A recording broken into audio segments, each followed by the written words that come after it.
This is my Gibson Les Paul Standard, and for the last year of my life, it really has become my go-to guitar. Whether it's for making these videos, adding parts to songs, or just doing my best to not suck so bad, this guitar has quickly become a big part of my life. But after owning this thing for a year, what's it really like? So in this video, I'll share with you what it's been like having this as my main guitar for the last year, how it sounds, how it's holding up, and if it really is worth it to spend this kind of money on an instrument. And whether you're looking to get one of these, or you're just a big fan of these guitars like myself, there's a lot here to talk about. Let's go.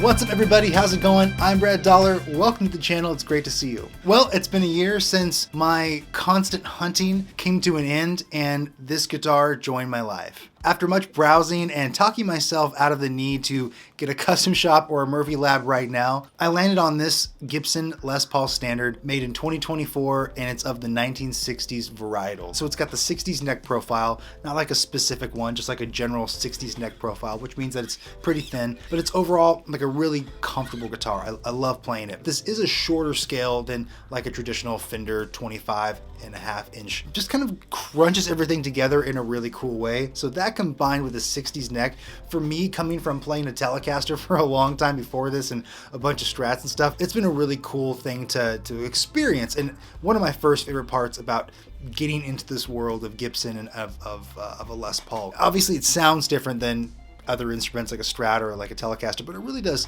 feel different. And that was one of the first things I was really hoping for to get out of this instrument, that it would feel a certain way to make me play a certain way and to bring things out of me. If you haven't seen my first video where I unboxed this guitar and compared to another one made the same month and they're so different, if you haven't checked that video out, go check it out. One of the things I was hoping for is that like this guitar would be haunted in the sense of like it would be full of songs and ideas and things like that, and it certainly is. Well, that wasn't such a chore now, was it?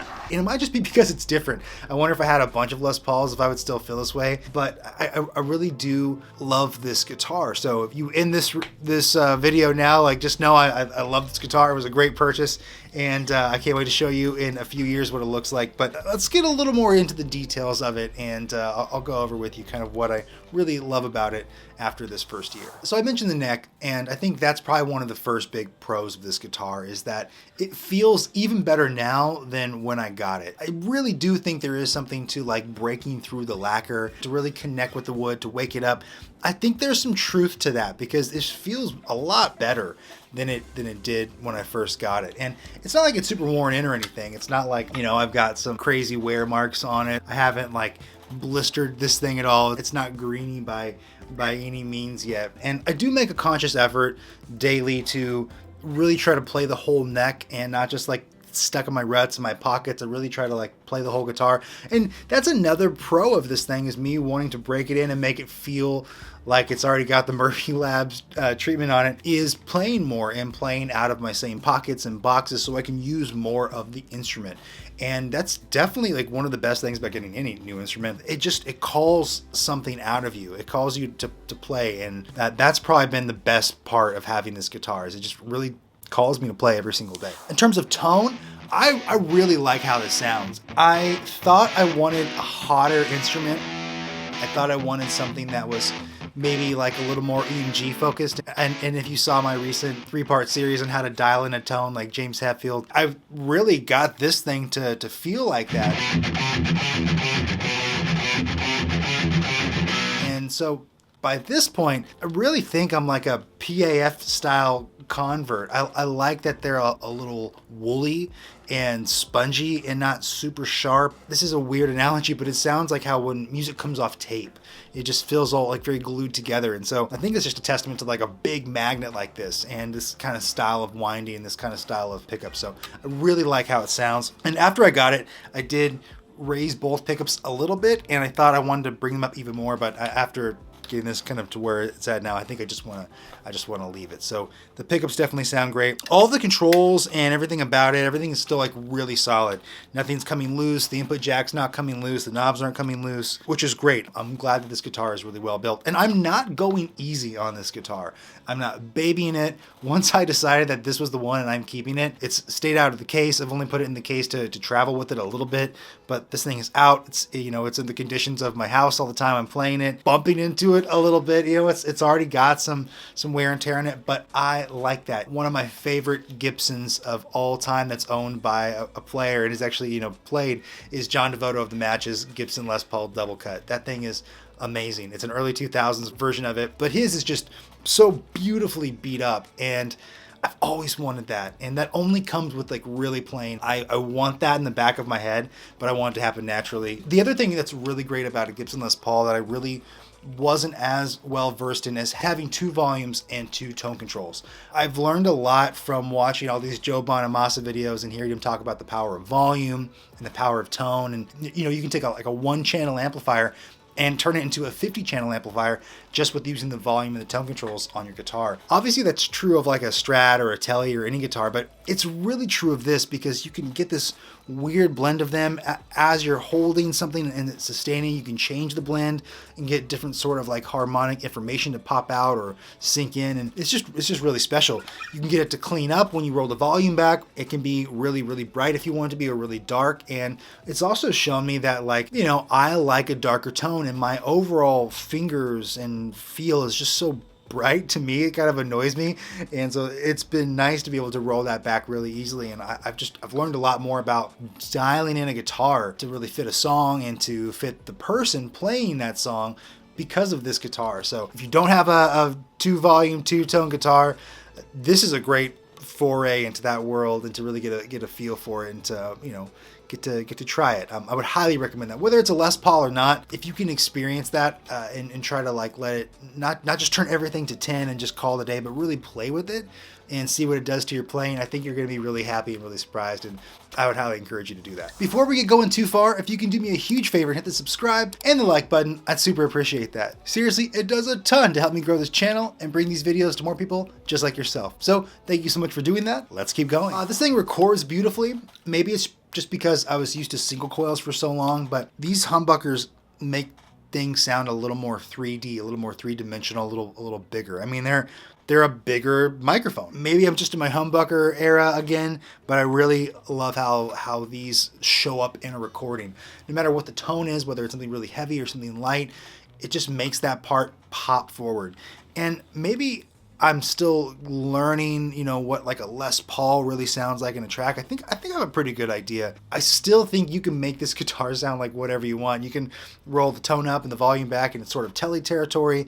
If you get the middle position set right with the volume and tone, you can get some Strat feel, and that thick neck humbucker Les Paul thing is just makes the whole thing super worth it. So I think there's a lot in this guitar, and it's definitely like one of my favorite instruments I've ever recorded with. I think that's why people gravitate towards them for recordings, why there's so many classic, you know, albums that they're made with these at the heart of them.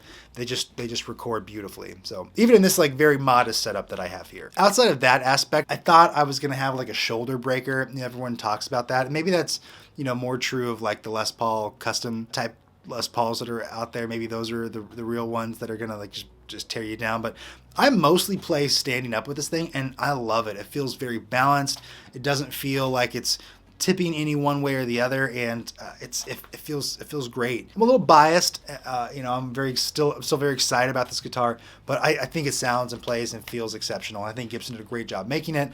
I watched and still watch all these factory tours, from, you know, the regular Gibson USA factory to the custom factory, and the way they're making these guitars, even though it's, you know, at scale and they're making a lot of them, they're made wonderfully, and I can tell the energy and time that went into this, and it doesn't feel like it was just shoved off a conveyor belt or something like that. And in terms of like tuning and setup and things like that, I haven't done anything to this guitar other than change the pickup height and the strings, and actually it's due for a string change.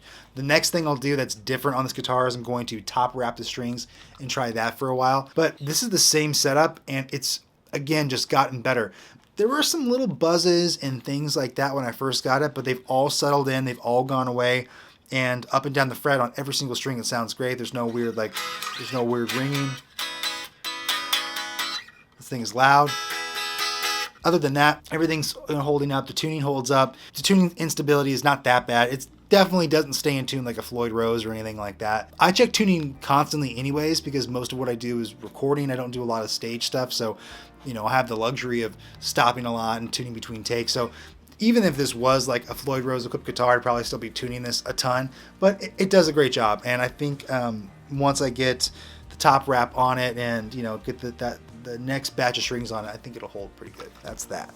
Now, honestly, I'm not just trying to be like a Gibson fanboy here, but it really is hard for me to figure out what I don't like about this. I'm super stoked that this was a great purchase, and it's been, you know, no pun intended, instrumental in my life to, you know, improve my connection to music and the things I'm making and my overall guitar playing. So I really am biased about this, I guess, you know, overview and, you know, post-year review of this guitar. But there are a couple things that I want to highlight that if you were considering this guitar, you might want to think about. The one thing that really stands out is like, this could bug some people, is the finish. And it's kind of fragile. Not like in like the way that maybe some of the first Murphy Labs finishes were known to be, where everything's chipping. It's not falling apart or anything like that. But it's also not sprayed with some super high polyurethane, high hardness resin or something that just protects it against everything. If you are at all worried about scratches on your guitar, or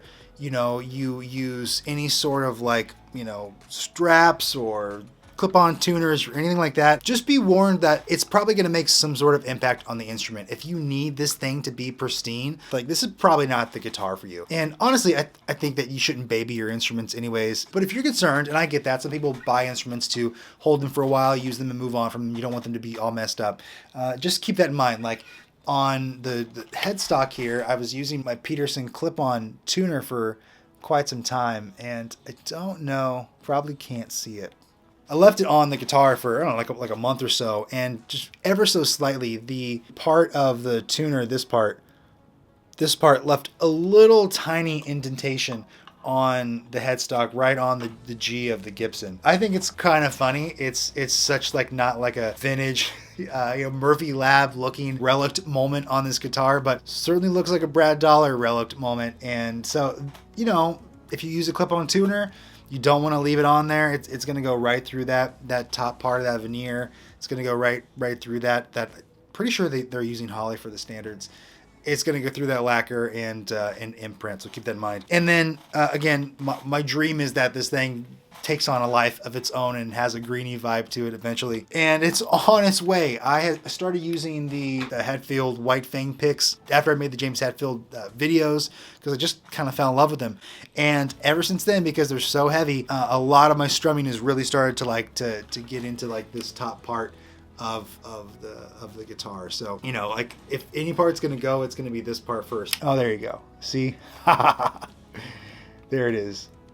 So yeah, that's in there. That's not coming out at all. You know, just keep that in mind. If you're really protective of your instruments, you don't want them to get banged up and things like that, you're gonna have to really look after this one. Be careful with it, leave it in the case, and just take good care of it. But let's be honest, all the best Les Pauls, they're player grade. They've been worn in. They've got some sauce to them. They've had some life to them. They've experienced something. And there's a reason why Gibson Custom can charge a $2,000 to $3,000 premium to have that done to your finish right from the factory with Murphy Labs. So just something to keep in mind if that's important to you. And the last thing I'll say about this that, you know, maybe, you know, is not my favorite part of it is not even the guitar. It's just that because I have fallen in love with this instrument, and now I've looked at other Gibson Les Pauls and I've tried a bunch and I want more of them now. And I always get a little frustrated when I have indecisiveness. Like, do I have the best one? Is this the best sounding one?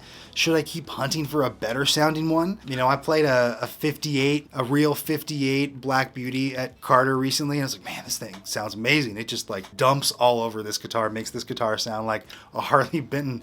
But then I came home and I was like, well, no, I still love how this thing sounds, and it's really beautiful. But now I want this other thing, or I want to chase that. And so I don't know if that's just clever Gibson marketing or just my own love for hunting for tone and knowing, you know, when you get the right instrument, what it can do for a song. I think that's really what calls me to this guitar, and all guitars, honestly, is what they can do for a song or for an artist, what they can inspire and bring out and then bring to listeners everywhere. Ultimately, all I want to do with my life is make great music that connects with people. And at the heart of so many great songs that have connected with people across time and space are Gibson Les Pauls. So, you know, there's no formula to doing that. There's no like magic trick to making songs plug in with people's hearts and be timeless classics.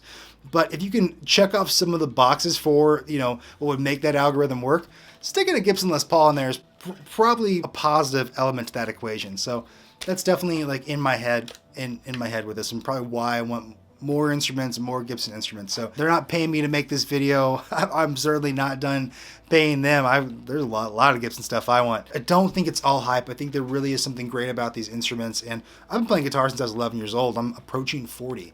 I played everything. I've played some of the greatest guitar players of all time's guitars. And I still think that this thing holds its weight. It's special. It feels wonderful in my hands. And maybe this isn't the right guitar for you or for somebody else, but if you're considering a Gibson, if you're considering a Les Paul, and it's calling to you and you're watching videos like this and you're browsing, just take the leap and give it a shot. I got this from Sweetwater, and they were really great about giving me a chance to try out a few of them, to play with them and figure out the one I liked. So if you are looking for one, again, those Sweetwater promo being paid for here, but that was a great experience. And if you can't do that, just get down to your local guitar store and try to find one that you like. This may not be the guitar for you. This might not be the time for you to get a Les Paul. You might play one and be like, oh, this is not it. But best thing to do is to go try it, try for yourself. And like in Harry Potter, you know, the wand selects the wizard, the guitar selects the player sometimes. And I think that's one of the most magical parts about music, is that there is this unknown element about our connection to our instruments. And I think that Les Pauls really call that out of us for whatever reason. So that's it. This is my Gibson Les Paul after the first year. I'll make sure to put a note in my calendar to try to remember to do this for next year. And I would love to do this with you every year and see what happens to it over time, see how it ages, and share my love for it and watch my love grow for it alongside you. So thanks so much for being here. If you've got a Gibson Les Paul, let me know. If you're looking for one, keep me posted on what you find, and if there's one you're really excited about. So thanks so much for watching. Really appreciate you being here. Please be sure to subscribe and like, and I look forward to seeing you next time. Bye.